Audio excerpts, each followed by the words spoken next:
Chers amis jeunes, c'est toujours un plaisir pour moi de vous retrouver à ce rendez-vous, cette tranche qui nous est dédiée en tant que jeunes. Bienvenue donc dans Jeunesse en Mission. Aujourd'hui, nous abordons un thème essentiel pour notre génération.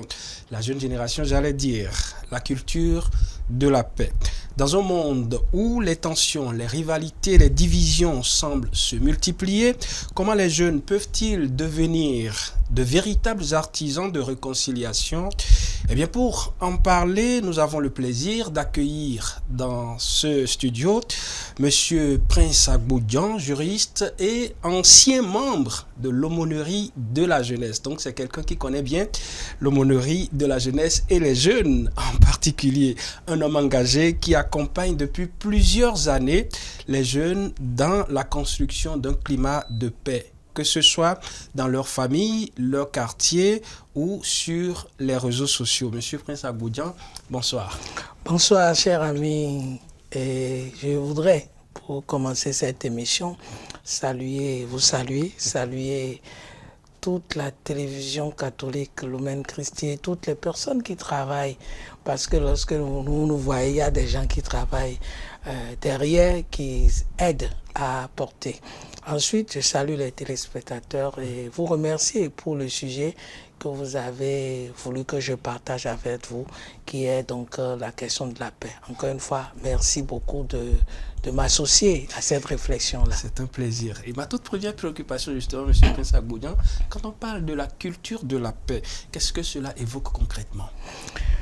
Alors, lorsqu'on parle de la culture de la paix, on ne va pas faire une analyse ou faire des sémantiques par rapport à la question. On va prendre la question dans sa simplicité. Lorsqu'on parle de la culture de la paix, surtout au niveau d'un pays, d'une société, c'est qu'on veut voir dans cette société comment est développée, comment on fait la promotion de certaines valeurs, attitudes et comportements.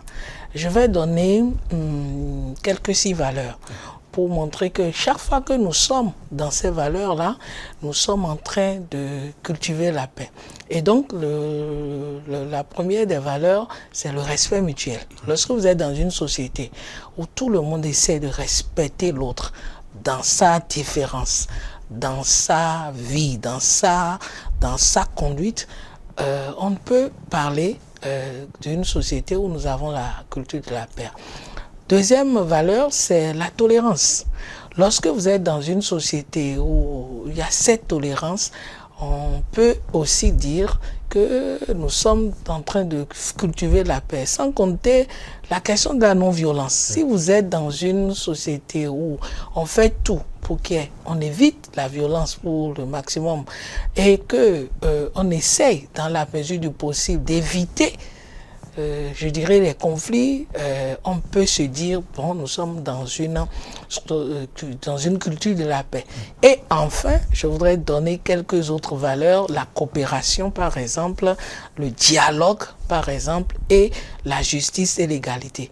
Lorsque vous avez ces valeurs-là, concrètement, ça voudrait dire que nous réglons nos problèmes par la discussion. Exactement. Et non par la violence.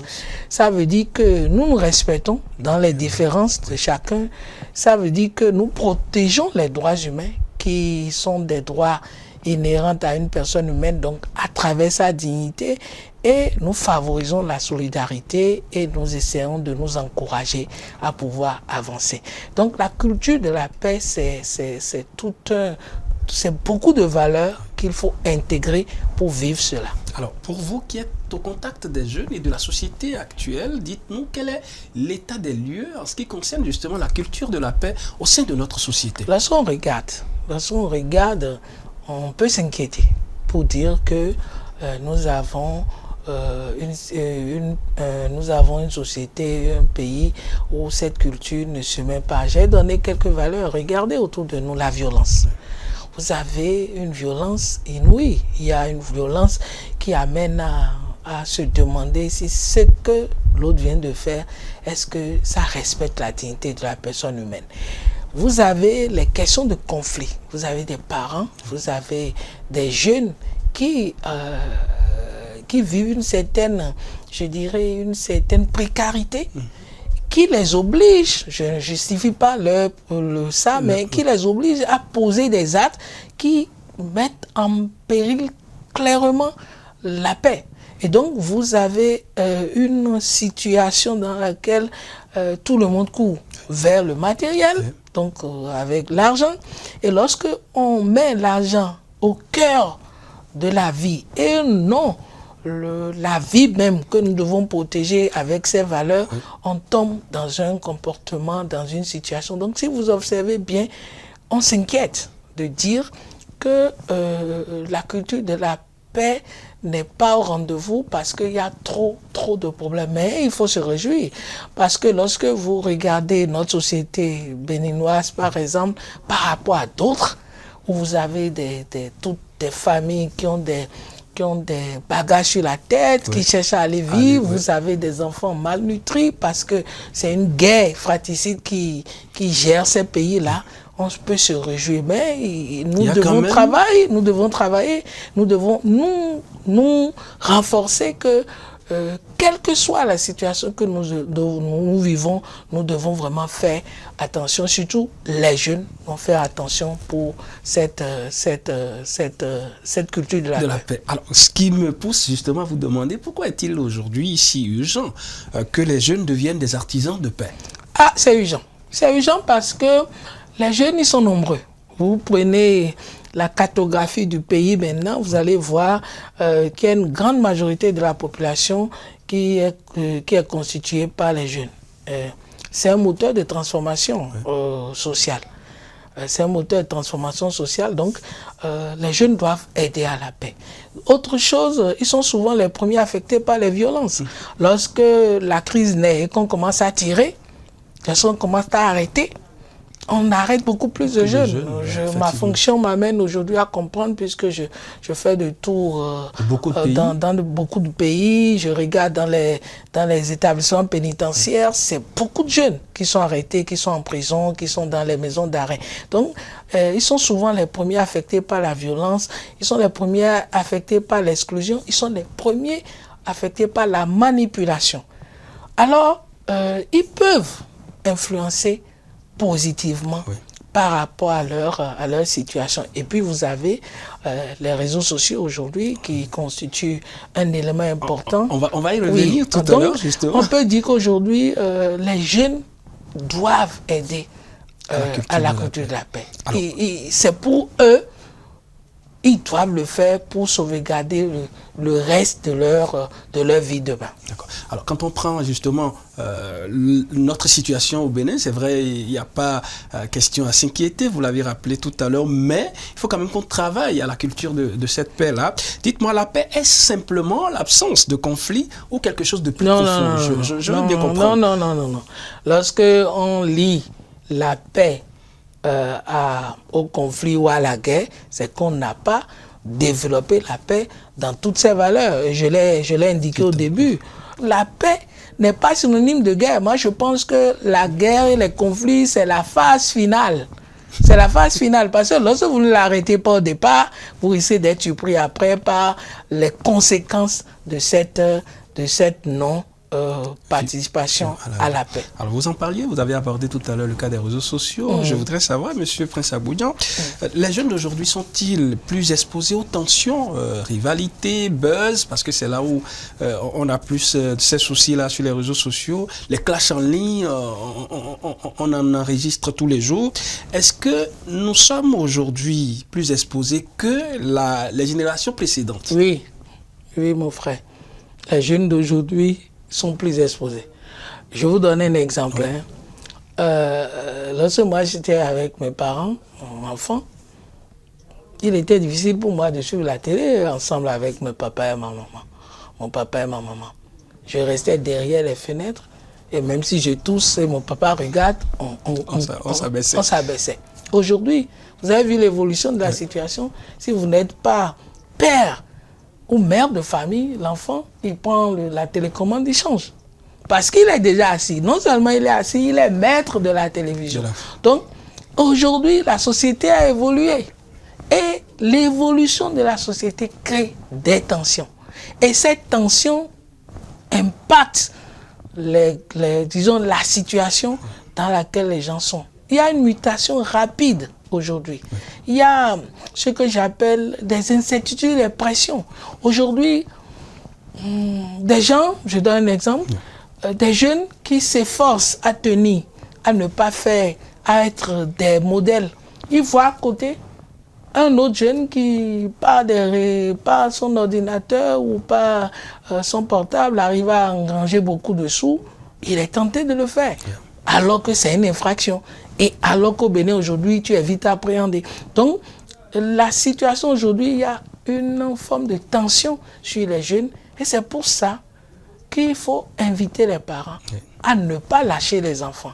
Et vous savez, il y a des discours radicaux aujourd'hui. Il y a des discours que vous avez en ligne qui sont des discours qui révoltent. Vous voyez?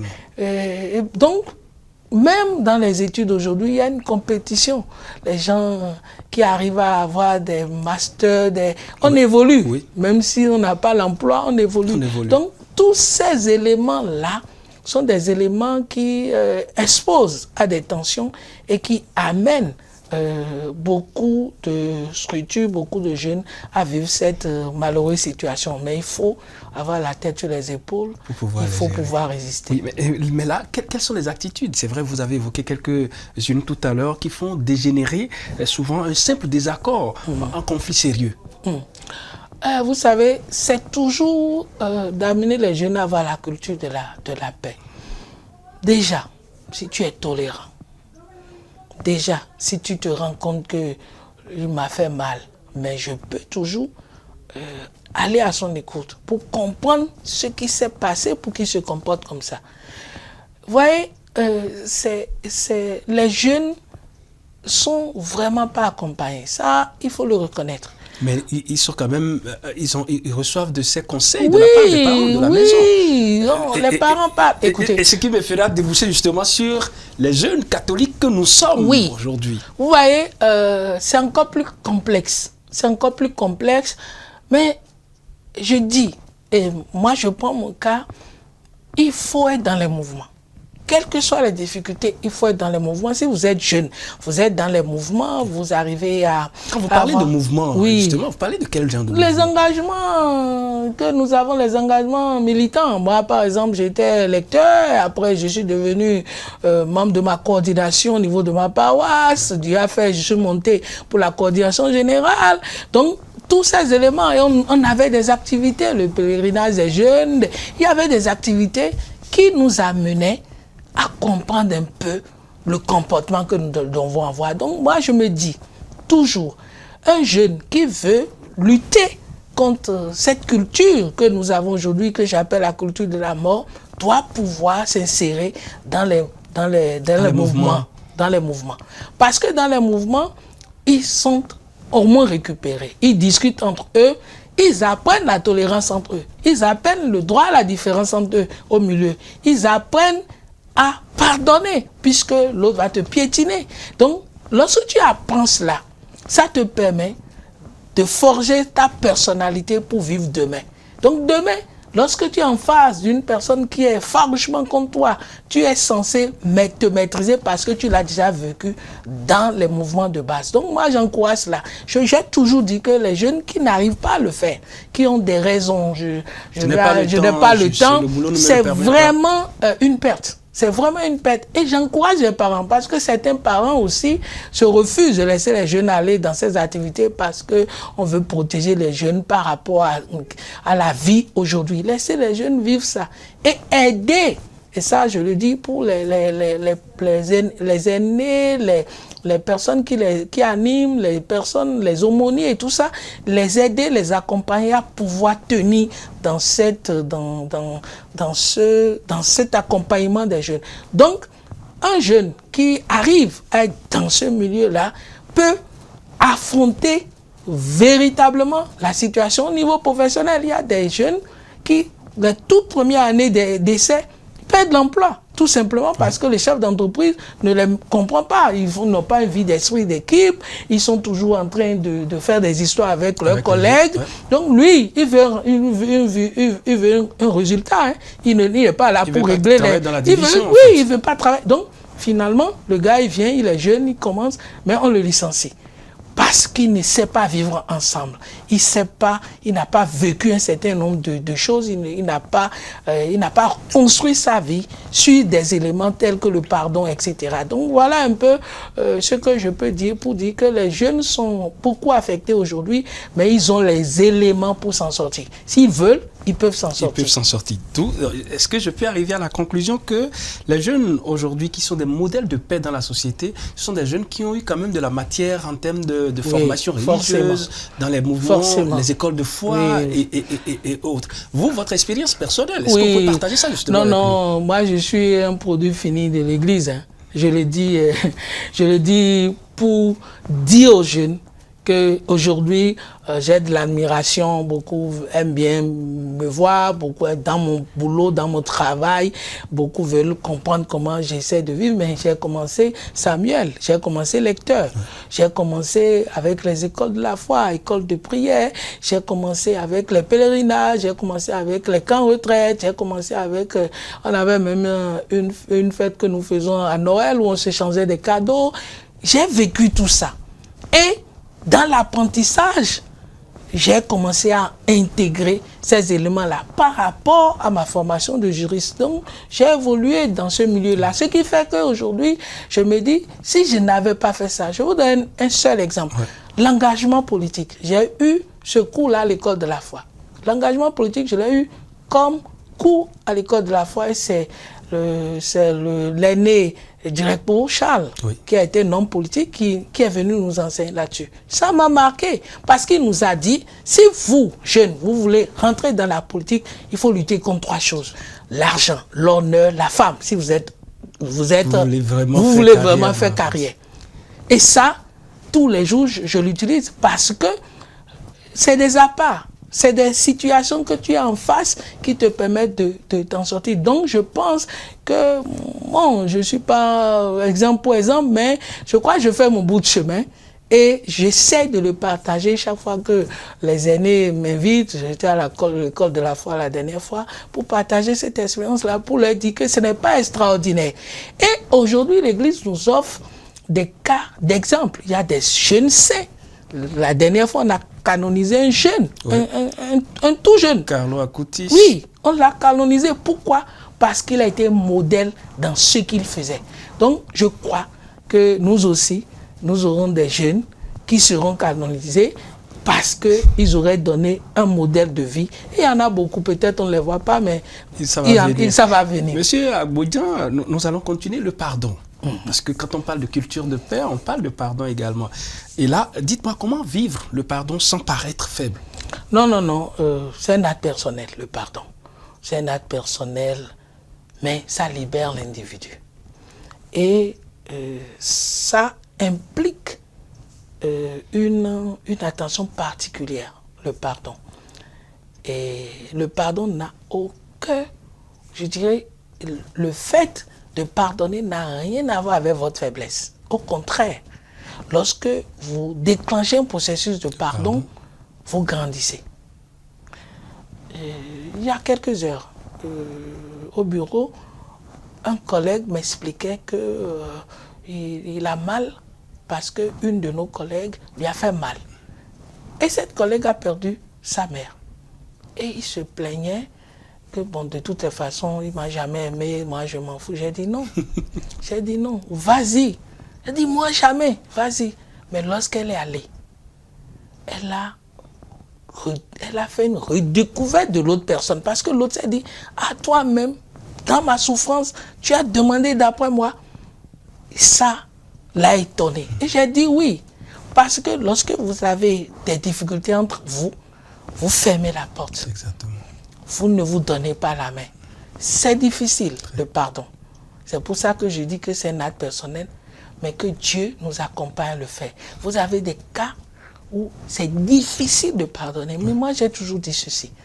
Si Dieu nous pardonne, si Dieu ne nous frappe pas pour les péchés que nous faisons tous les jours, on fait en même temps, on est en train de demander pardon, on le fait en même temps. Mais lui, il nous accueille. Mais vous êtes à la ressemblance du Seigneur. Vous devez aller. Même si c'est difficile, nous devons aller. Donc j'invite les jeunes qui ont des difficultés. Il y a même des gens qui ont des difficultés avec leurs parents, qui ne supportent pas ce que leurs parents ont fait. Que cette émission, que la Vierge Marie agisse dans leur cœur pour qu'ils aillent au pardon et que nous soyons heureux que cette émission a apporté quelque chose. Alors, M. Aboudian, la foi, parce que tout à l'heure vous avez évoqué brièvement la question, peut-elle aider à apaiser un cœur blessé, à reconstruire une relation? Oui. Déjà, lorsque vous avez foi au Seigneur, ça veut dire que vous êtes dans le cheminement, dans la voie du Seigneur. Et l'évangile est là. L'évangile n'a jamais dit d'être dur à l'endroit de quelqu'un. L'évangile dit même que lorsqu'on te fait mal, lorsqu'on te gifle, tu donnes encore. Pour expliquer que la démarche que nous aurons à faire chaque fois, c'est la démarche de la réconciliation. Ça veut dire quoi? Ça veut dire que lorsque nous sommes en face des situations, on doit se demander, nous là, nous ne sommes pas comme les autres. L'Évangile a dit, vous êtes le sel de la terre. La question c'est de dire, ce que je fais là, est-ce que je suis sel de la terre? Est-ce que je suis modèle?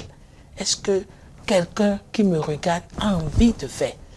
Parce que le Seigneur est en moi. Donc lorsque je fais le lien, ça m'amène à avoir un chemin. Ça m'amène à aller plus loin et à m'en sortir. Oui, Monsieur Aboudian, nous tendons vers la fin de ce numéro d'émission qui passe très vite. Je voudrais savoir, aujourd'hui, quel est le message que vous donneriez à un jeune qui dit « Moi, je ne peux rien changer ». Il y en a qui le disent, je ne sais pas, consciemment ou inconsciemment, je ne peux rien changer. Si vous avez une phrase pour résumer l'esprit de réconciliation, ce serait laquelle? Être un enfant de Dieu. Lorsque tu es un enfant de Dieu, tu as l'humilité de Dieu, tu as l'amour du Seigneur, tu as toutes les, je dirais, les valeurs que l'Église nous propose. Et donc, tu peux changer. Ce n'est pas parce que tout le monde marche sur la tête que toi aussi tu vas marcher sur la tête. Je dis non. Je vais marcher normalement. Quitte à ce qu'on m'interpelle pour dire, mais pourquoi toi tu marches comme je dis? Moi, ma foi ne me permet pas de marcher. Parce que les jeunes aujourd'hui, tu les écoutes, ils disent, ben, nous sommes dans un milieu où tout le monde fait ça. Moi, je suis le seul. Toi seul, là, tu peux le faire. C'est pour ça que dans l'Église catholique, il y a eu des martyrs. Oui. Je ne dis pas qu'il faut se donner la mort.